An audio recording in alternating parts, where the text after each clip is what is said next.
Now, the sense of being stared at, or scopaesthesia, is something I've been interested in for a very long time. And the reason I'm so interested in it is, firstly, it's a fascinating phenomenon in itself. Secondly, it's extremely common. It's very well known to almost all adults and children all over the world. It's far from being a fringe or marginal phenomenon. It's absolutely standard, straightforward, common sense for many people that this exists. And yet, despite this extremely widespread prevalence of this phenomenon, it's almost completely taboo within academic science. And one of the reasons for this taboo is historical. In the ancient world, as summarized in a wonderful book on theories of vision by David Lindberg, which is called Theories of Vision from Al-Kindi to Kepler, Lindberg summarizes the history of theories of vision going back to ancient Greece, and then debates that continued through the Roman world, the Arab world, medieval Europe, and came to their culmination in the year 1604 with Johannes Kepler. In the ancient world, there were two main schools of thought. One said that vision depended on images coming into the eyes. The other said vision depended on images going out of the eyes. Oh, and then, of course, there was the compromise school of thought that said, why can't it be both? Well, one of the atomists, like Democritus and Epicurus, the prototypic materialists, were the main proponents of light coming into the eyes, or intromission.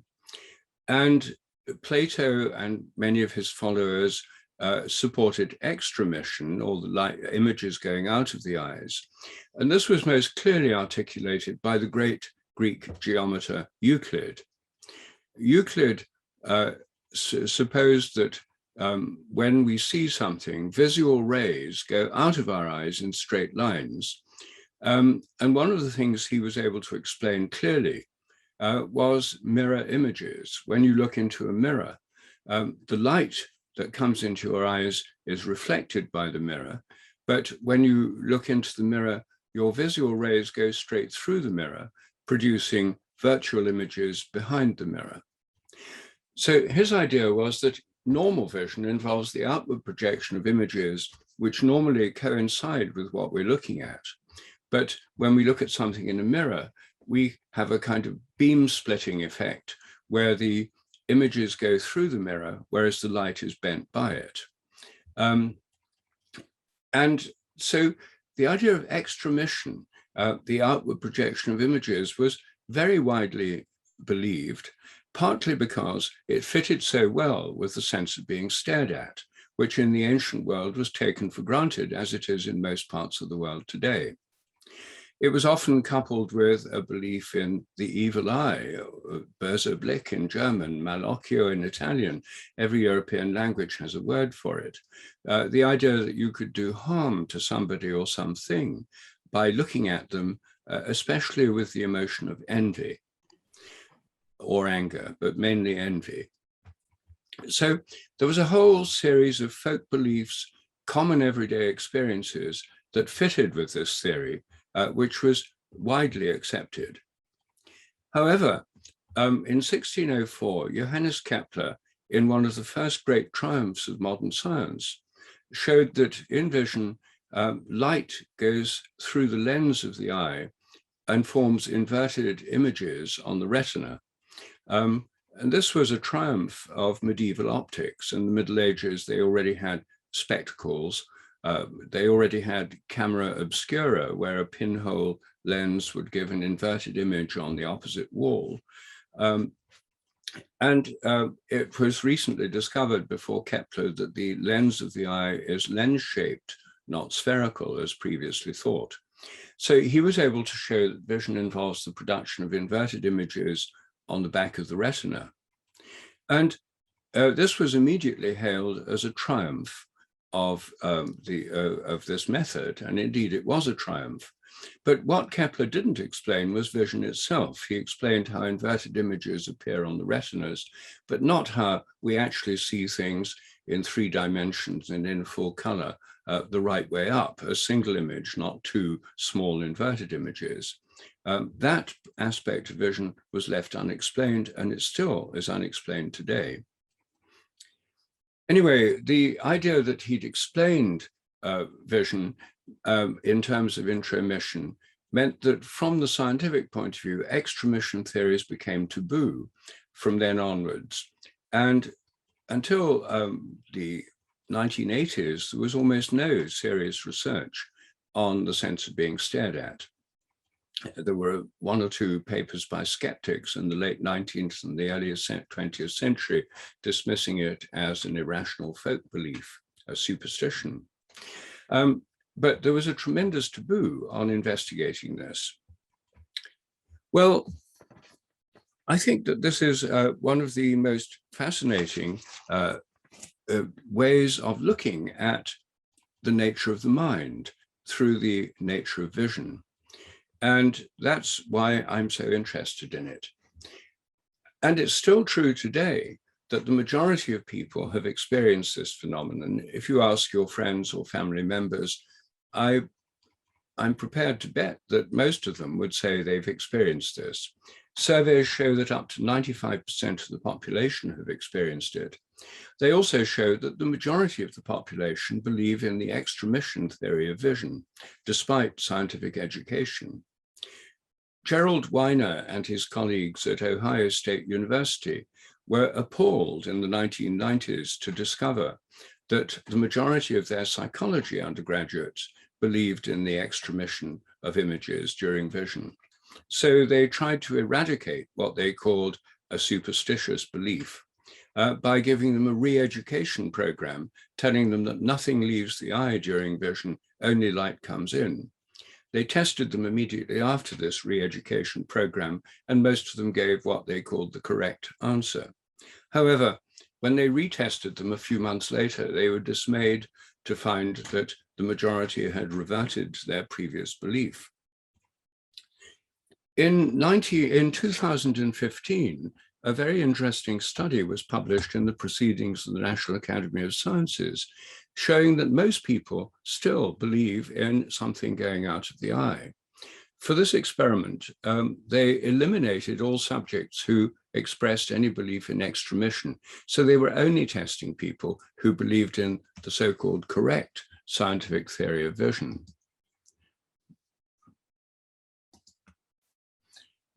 Here's their paper in the PNAS.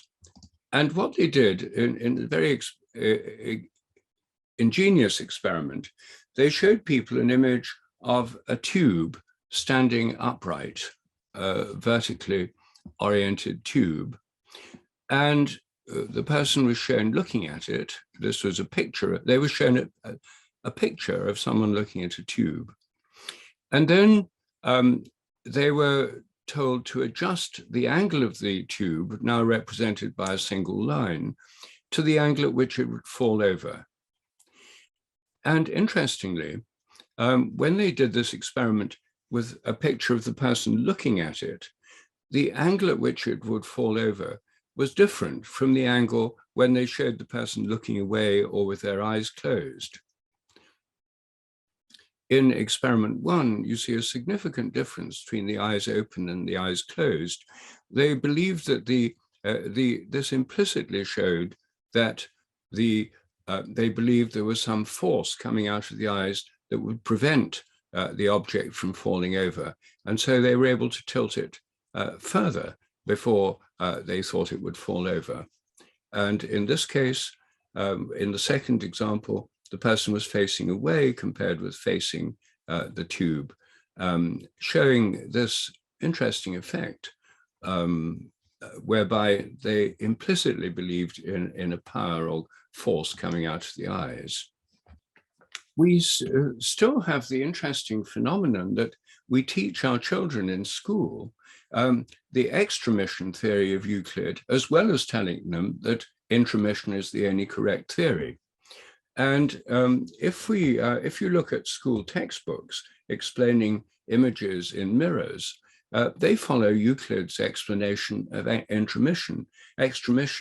And this indeed was what Isaac Newton showed in his famous book, Optics.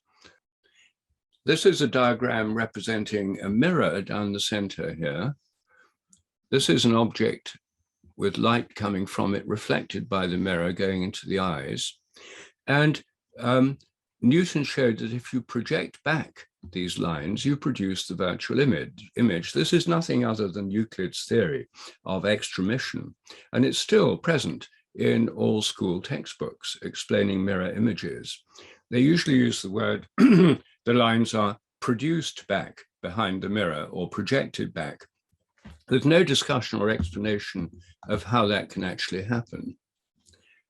So it's no wonder that school children or students are confused, because one lot of teachers are telling them that extramission is impossible, and other teachers, maybe the same teachers, are telling them that that's how you explain mirror images. Meanwhile, they're all experiencing, or nearly all of them, the sense of being stared at themselves. So we have a complete confusion here, where a very popular experience, very widely distributed in society, is denied by official science at the same time as it's affirmed by official science. And there's a taboo against investigating it or discussing it.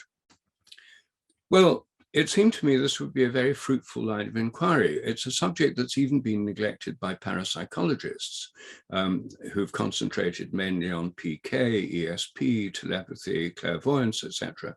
But in most summaries of parapsychology, until recently, you would see no mention of the sense of being stared at. Well, I decided to investigate it because of its theoretical importance. And I did so by studying first the natural history. What do people actually experience? I launched appeals for information, and I have a database of more than 6,000 cases of unexplained human phenomena and another 6,000 of unexplained animal phenomena. These databases are continually growing. They're filed under FileMaker Pro and provide a very good way of collecting the stories about the natural history of the phenomenon. And not surprisingly, I have countless stories of people describing how they felt they were being stared at, or how they've looked at other people and made them turn around, giving a lot of phenomenological detail of this. Secondly, I and my assistants interviewed people who are professionals at looking at others. Most of us are amateurs. They interviewed surveillance officers, detectives, the drug squad at Heathrow, the store detectives at Harrods, and others whose job it is to watch others. And among such people, it was simply taken for granted that people could tell when they're being looked at. If you go on a training course for private detectives, for example, when you're being trained to follow other people, one of the first things you learn is don't stare at their back when you're following them, because they're likely to turn round, catch your eye, and your cover's blown. You have to look at them a little bit, otherwise you lose them, but look at their feet. So this is completely taken for granted. We also interviewed celebrity photographers who take pictures of celebrities from up to a kilometer away through long lenses, telephoto lenses. And again, among such people, it was completely taken for granted that celebrities who become security conscious become very aware of when they're being looked at, even through a lens. I also interviewed sheriffs in the United States who looked at people through binoculars. They too were convinced this ability happens even through lenses over a great distance. So the natural history shows there's a great deal of experience of this, and it also applies to animals. I interviewed many hunters and wildlife photographers who are convinced that animals can tell when they're being looked at by an unseen person, someone who's hiding from them in a blind or a hide, as we say in English. A wildlife photographer will be in a darkened enclosure with a telephoto lens. the animal can't see them. And yet, as soon as they focus their intention on them through the lens, they seem to become aware of it. Hunters have also noticed this phenomenon. Many pet owners have found that they can influence their animals by staring at them, yet make their cat or dog turn around. Well, I think that this is in fact an ability very widespread in the animal kingdom, and I think it may well have evolved in the context of predator-prey relationships. A prey animal that could detect when it was being stared at by a predator would survive better than one that could not detect when it was being stared at. And animals are at their most vulnerable when they're asleep. I've collected stories from pet owners and others about staring at sleeping animals, and many people have found they can wake up sleeping dogs or cats by staring at them. Many people have found they can wake up babies or other humans by staring at them. In fact, many parents avoid staring at their baby when they've managed to get it to go to sleep because they don't want to wake it up. I certainly did that with my own children when they were young. It's instinctive among many parents not to stare at them. And those who do stare at them find when they wake up that it's not a good idea and they stop doing it from then onwards. So there's this huge amount of natural history, almost completely unexplored because of this taboo. Among ethologists and people who study animal behavior, very few have investigated this because they know that they'd be ridiculed or attacked or subjected to extreme skepticism or whatever. So this taboo has left a huge area of scientific natural history with enormous implications for evolution and theories of mind, almost unexplored. Well, in the 1980s, I started doing simple experiments to test this. One of them I summarize in my book, the 7 experiments that could change the world. The simplest experiment involves people working in pairs. The subject wears blindfolds usually. The looker is behind them, and they either look at the back of their neck or look away and think of something else in a randomized sequence. There have now been hundreds of thousands of these trials, many of them done with school children, many with students in universities as well. And these have given very consistent results. I summarized these results in my book, The Sense of Being Stared At.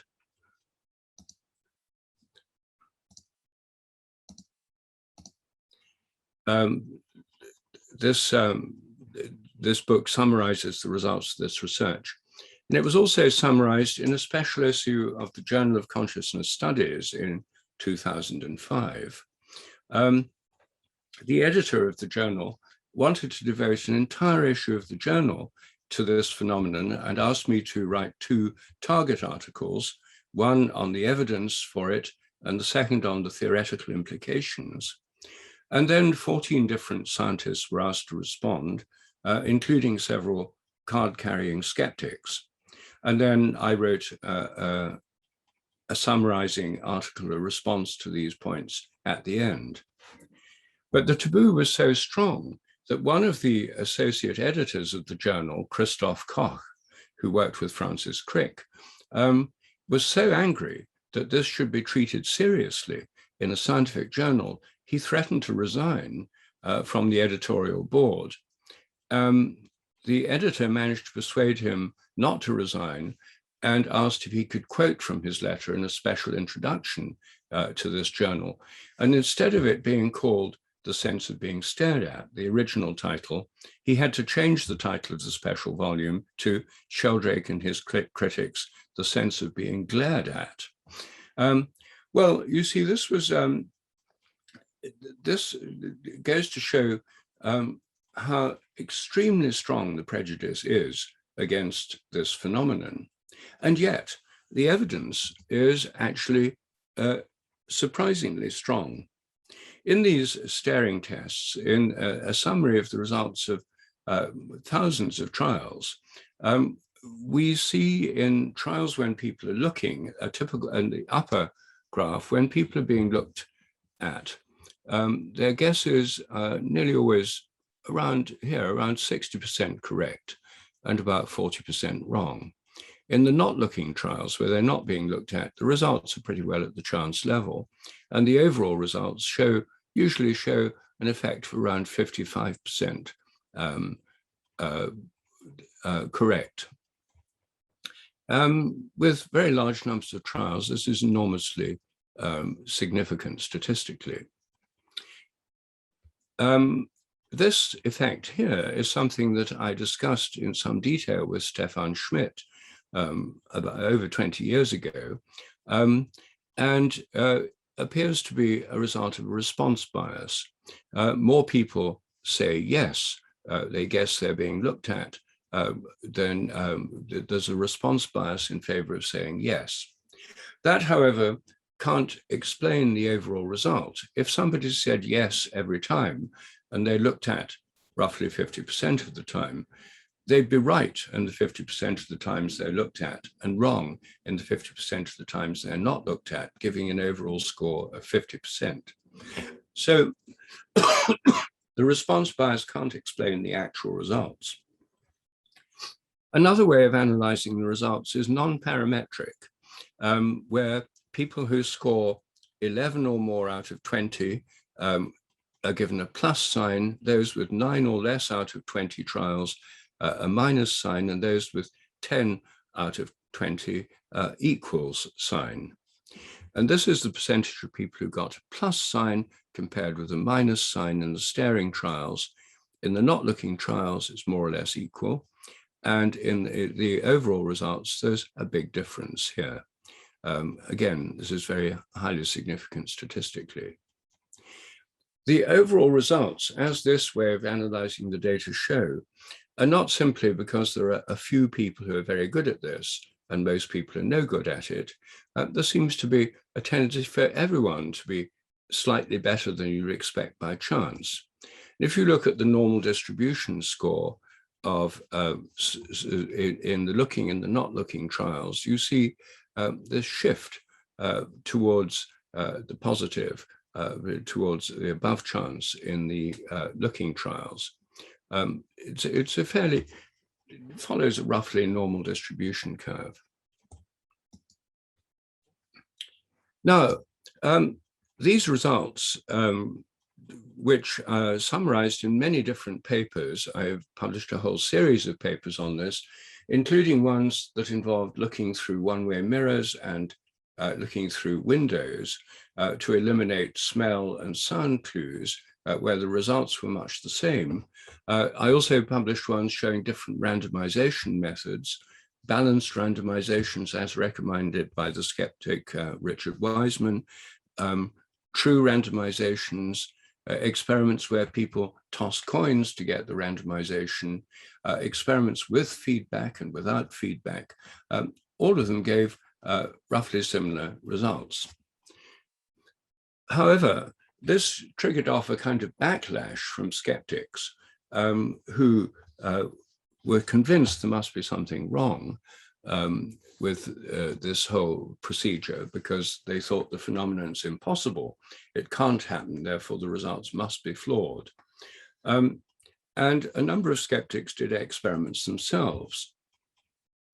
One of them was a fellow of SICOP, the Committee for the Scientific Investigation of Claims of the Paranormal, now renamed the Committee for Skeptical Inquiry, called Robert Baker, an American psychologist, who thought that the whole thing was absurd, but thought that he would demonstrate it was absurd by sitting in the library of his university and staring at the backs of students engaged in their work to see how many would turn round.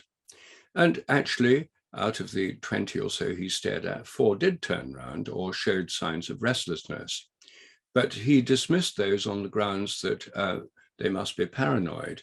And so he eliminated the ones who gave positive responses, leaving only the ones who didn't show a response, and then said he'd proved his point. Richard Wiseman, a noted British skeptic, did some experiments through closed-circuit television, which is another way of doing these tests, with a student doing the looking and they got positive results, significant positive results. So he said those must be a randomization artifact. So he then did a new series of experiments with himself as the starer, and then he got non-significant results. He was challenged by Marilyn Schlitz of the Institute of Noetic Sciences to do a joint experiment. She got positive results when she was working with subjects using CCTV. She did a joint experiment with Wiseman where half the subjects were looked at by her, half by him. She got positive results, he didn't. And he later said when interviewed, he wasn't looking very hard and it was intensely boring. So it's fairly easy to see how he could have got a non-significant result, but she couldn't have got a significant result just by wanting to. There have now been quite a few experiments on using CCTV, and in these experiments, the test is usually to see whether there's a change in galvanic skin response. And indeed, in many of these experiments, galvanic skin response changes significantly when people are stared at by somebody in a different room on a CCTV monitor. Now, in real life, CCTV, used, of course, for surveillance, does seem to enable people to know when they're being stared at. I and my assistants have interviewed quite a few surveillance officers who spend their days looking at people through CCTV, and many of them are convinced that people can tell when they're being stared at. They say most people don't notice, but people who are about to commit a crime or who have committed a crime or who are smuggling drugs or something like that tend to be more surveillance conscious and sometimes seem to detect when they're being looked at, sometimes even detect where the hidden camera is and look straight at it. So there's a whole literature on CCTV surveillance, and Stefan Schmidt produced a meta-analysis of some of these papers many years ago, which showed an overall significant effect. So just one moment to look at my notes.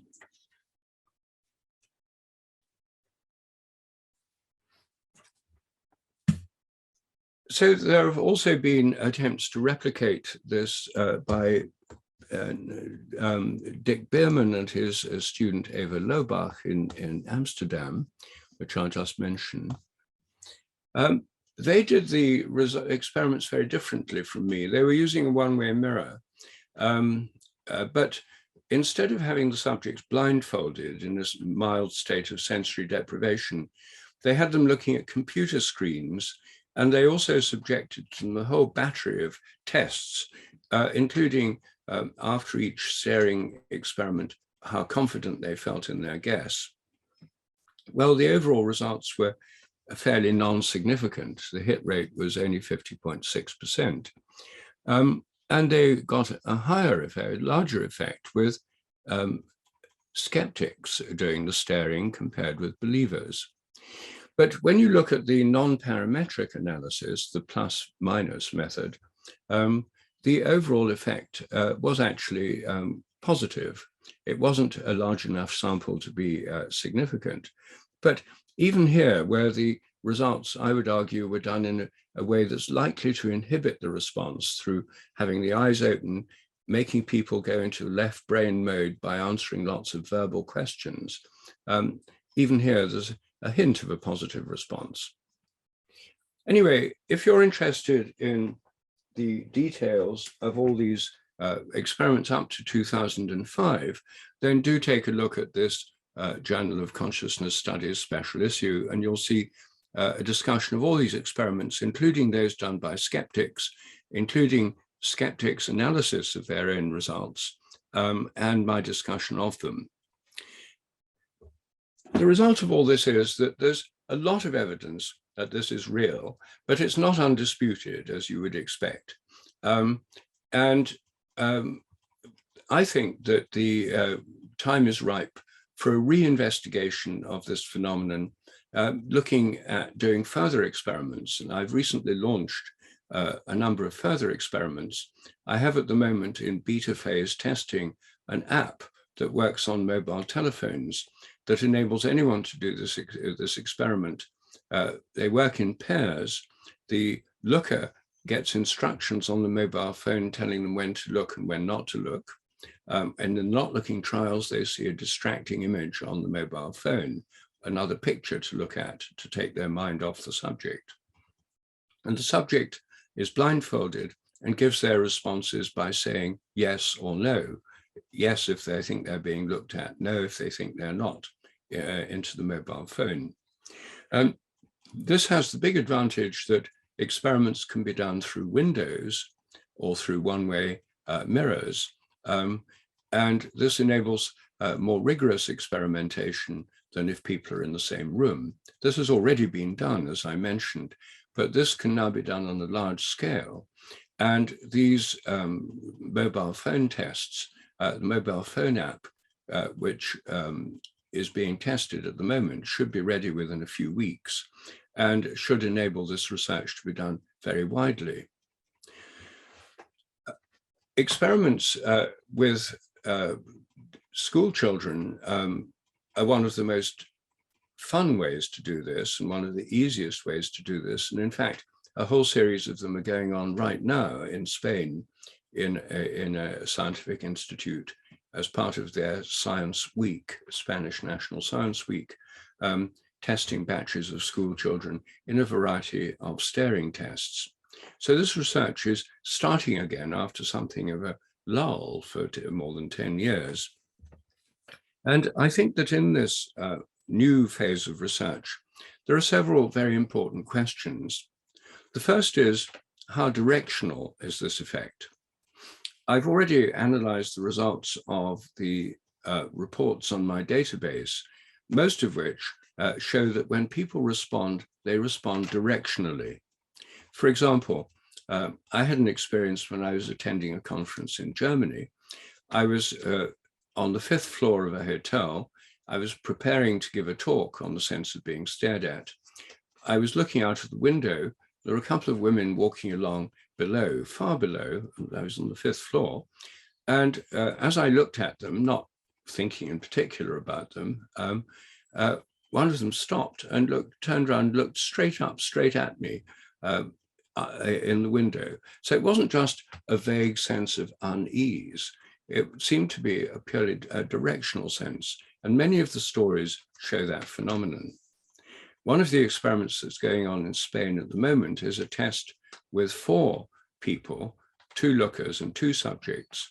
And in these experiments, the lookers look at one of the subjects or the other subject, and they look from different sides, the left or the right. And in every trial, the subjects are looked at, but they have to guess whether they're being looked at from the left or the right. Then, of course, we change the lookers over, so there's no confounding effect of lookers with direction. A very simple experiment. So far, it's giving highly significant positive results. And this can also be done through windows or through one-way mirrors by having one of the subjects behind a soundproof barrier. So, is it directional? That's a very important question, because if there's something like I-beams or an extramission type theory of scopaesthesia, you would expect it to be directional. You would expect people to respond not only to the fact they're being looked at, but to the direction in which they're being looked at. Secondly, does it work through mirrors? The natural history doesn't contain many reports. Only about 5% of the reports I have involve staring through mirrors. When you're looking at somebody through a mirror, you're not looking at them directly. If there's any influence going out of your eyes, it's producing a virtual image behind the mirror rather than coinciding with the person you're looked at. So does that work as well or not as well as direct looking? Now, there's no doubt it works to some extent from these stories that I've heard from people, because the natural history shows some effect, but it may be a weaker effect than direct looking. one of the experiments that's happening this week in Spain is comparing direct looking with looking through mirrors to see whether they produce a similar sized effect or different sized effects.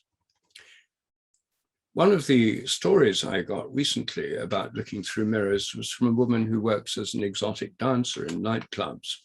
And she told me that she often looks in the mirrors in the nightclub to see which clients are likely to be most receptive to her dancing. And she does that because most people don't notice when they're being looked at through a mirror, although they do notice if they're looked at directly. Occasionally, she said, some clients seem quite sensitive to this and turn and look at her directly through the mirror, which is, she says, quite embarrassing. But the reason she does it is because most people are less sensitive to being looked at through mirrors. So I'm just guessing, predicting actually, that it would be less effect through mirrors than direct looking. Then what about looking at people's images online, as opposed to looking at them directly? I've done recently a staring experiment online where people look or don't look at other people online. How the experiment works is you work in pairs, and the looker is either shown the image of the subject or they're shown an image of somebody else in a series of trials. And at the end of each trial, the subject has to ask if the looker is looking at them or not looking at their image on the screen. Well, that experiment has given quite conclusive results so far. With many hundreds of trials, the results have come out practically exactly at chance level. In the kinds of tests where with direct looking, you'd expect at least a 55% positive result, you don't get it with this online experiment. And so I think it's a weaker effect. Like the CCTV effect seems to be weaker than direct looking. And it's possible to detect it through physiological measurements, but so far, no one's done a successful test where you can detect it by conscious guessing. Conscious guessing, of course, involves translating some kind of physiological sensation into a verbal guess. It involves engaging the rational mind, the left brain, the verbal facilities, whereas in real life, this phenomenon is nothing to do with language. The typical effect is someone's walking along the street, they feel they're being stared at, and they turn around and look. They don't say anything. It's a direct body response. The response comes first, and then they think, oh, someone must have been looking at me. So these tests, the kind I've been doing and the kind others have been doing, involving guessing out loud by verbal responses, probably inhibit the very effect we're looking at. Nevertheless, they do give positive results with direct looking, but not with looking online. Now, what would happen with television? In television programs, you can have 1 million people looking at the same person on a screen. If it's a weak effect, do 1 million people have more effect than one person? Well, I think they may, but nobody's yet done that experiment. You see, there's a huge amount of potential for research on this subject, which is at present untapped. The number of people who've done research on it can be counted on the fingers of one hand. It's because it's grossly neglected, as I said right at the beginning. So one point that I think is worth pursuing with your colleagues and indeed with each other, I pursue it with my friends, is let's assume for the purpose of argument that this really exists. If you go into the detailed literature, as I summarize it in my Journal of Consciousness Studies, skeptics have been trying to explain this away by saying there's faulty randomization, or there must be subtle cues, even though it works through windows and through one-way mirrors, even though it works without feedback, even though it works with different randomization systems. If we want to get bogged down in sort of endless squabbles over tiny experimental details, we can, but, and indeed that's important, but I think it's important to step back from that and look at the big picture. If this is true, and I think the circumstantial evidence and the experimental evidence suggest it really is, The fact it's been part of human experience in all cultures throughout all history that we know of and all over the world, and occurs among animals as well. If it's true, then what does it tell us about the nature of minds and about vision? Well, it doesn't fit at all with the materialist theory of mind that says that minds are activities of brains located inside heads. And that's one of the reasons for the taboo. If the materialist theory is true, the sense of being stared at is impossible, which is why skeptics dismiss it contemptuously or regard it as ridiculous, foolish, silly, stupid, and people who believe in it as ill-educated, superstitious, and so forth. The responses are largely emotional from such people. Very few of them have actually looked at the evidence. And those who've tried to refute it have usually failed, often got positive results themselves until they themselves do the staring. The reason for that taboo is because the materialist theory of the mind, as you all know, is still the dominant orthodoxy within institutional science. However, there are now some people, externalists of various kinds, who suggest the mind is more extensive than the brain. When we experience images, they're somehow generated like a virtual reality display by the brain. But if they're virtual reality, is there any reason why they should be confined to the inside of the head? Well, some people think they may not.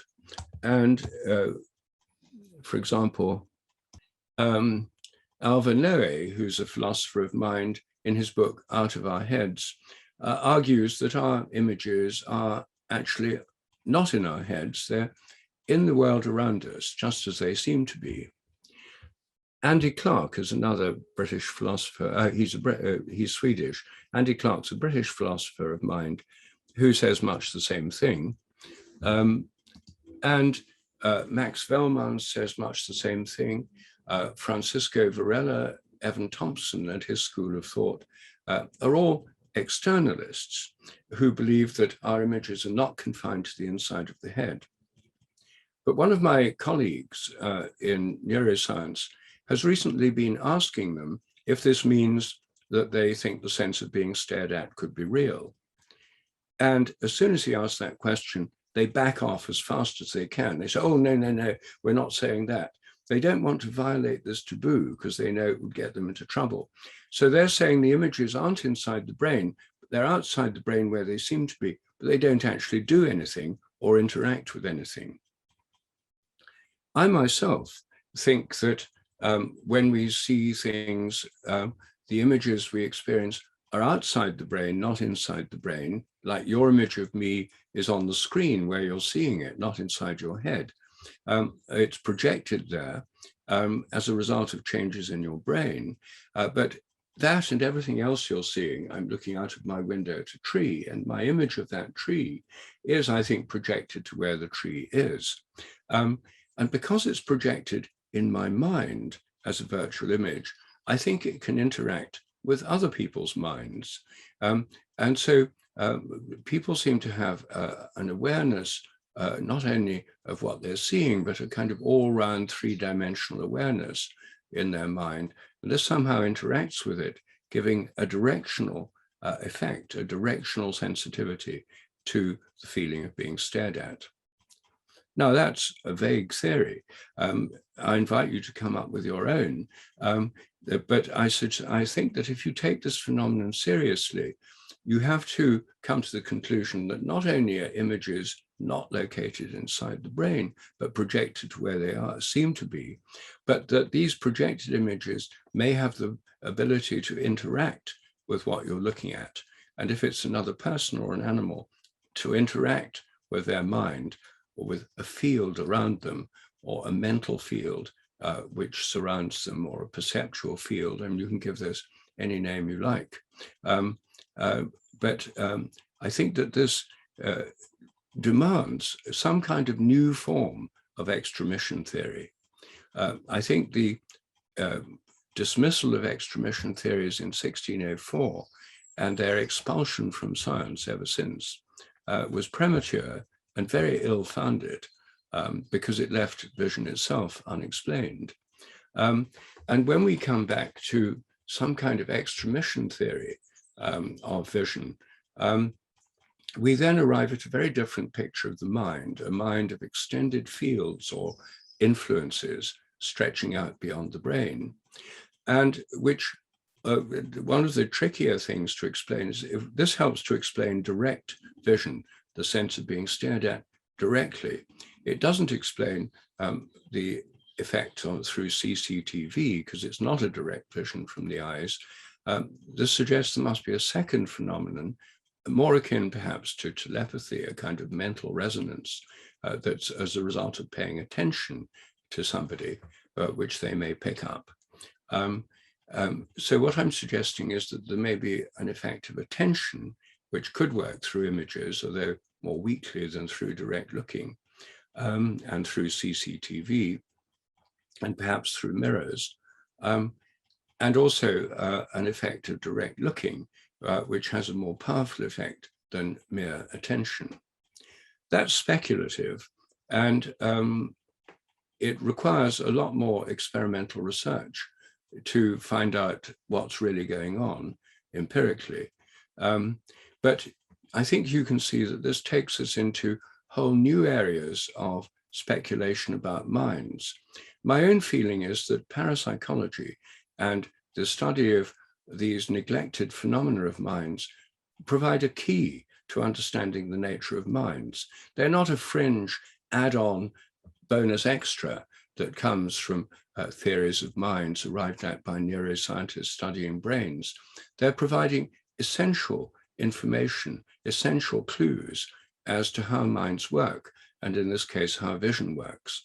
And I think could be vital to a new theory of how minds work and how they interact with brains.